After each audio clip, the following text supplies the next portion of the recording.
Carlton Town TV, with Taz, cracking day today. How do you think it went? It's been amazing. I mean, I was a bit worried this year because everything that's going on in Ukraine, it's obviously dropping off the news and it's off the back pages, when in reality, the fighting now is as fierce as it's ever been, and the civilians are in massive danger. To get the support we've got today from the 4 teams, Carlton Town hosting us, and this many people to come down and support, it's been a really good day.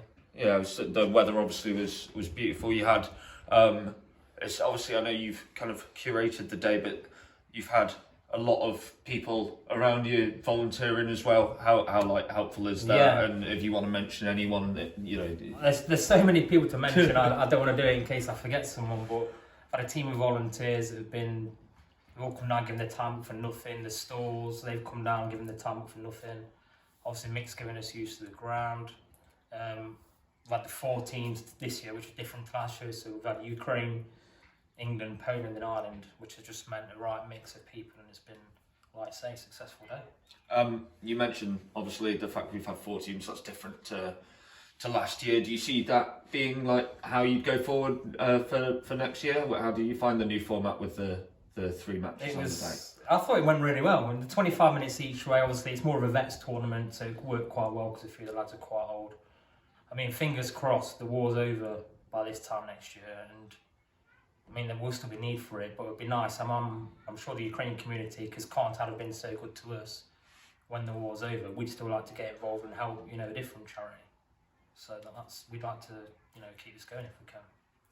Now, to talk about the actual football, because I ought to mention that since we're a football channel. You obviously penalties in the first game, last minute equaliser. Talk to me about that. Yeah, it'd have been a bit embarrassing if my team didn't even make the final. So we went 1-0 down to England from a dodgy penalty, shall we say. And then quite late on in the game we equalised, went to penalties. There's a couple that got smashed over the stand you've got here into the Astro. Yeah. But we got ourselves through. The other semi-final was Poland and Ireland. Great game. I mean, the Polish had a few younger lads that looked fit. They rocked up in the tracksuits, looked the part. I think Greyfriars' experience and now got them through. I think it's a 1-0 win.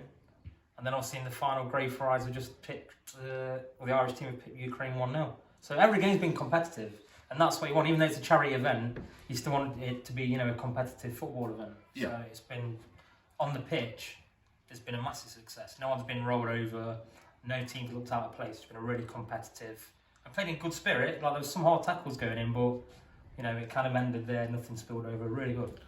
And also everyone, because of the day, stood and, cheered on the teams every time. That's got to help the boys. Like you say, it's a kind of a vets tournament as such. That's going to help for the maybe latter minutes of those 50. Yeah, it was great, because obviously the teams that, especially in the final, because the teams that got knocked out were still here cheering everyone on.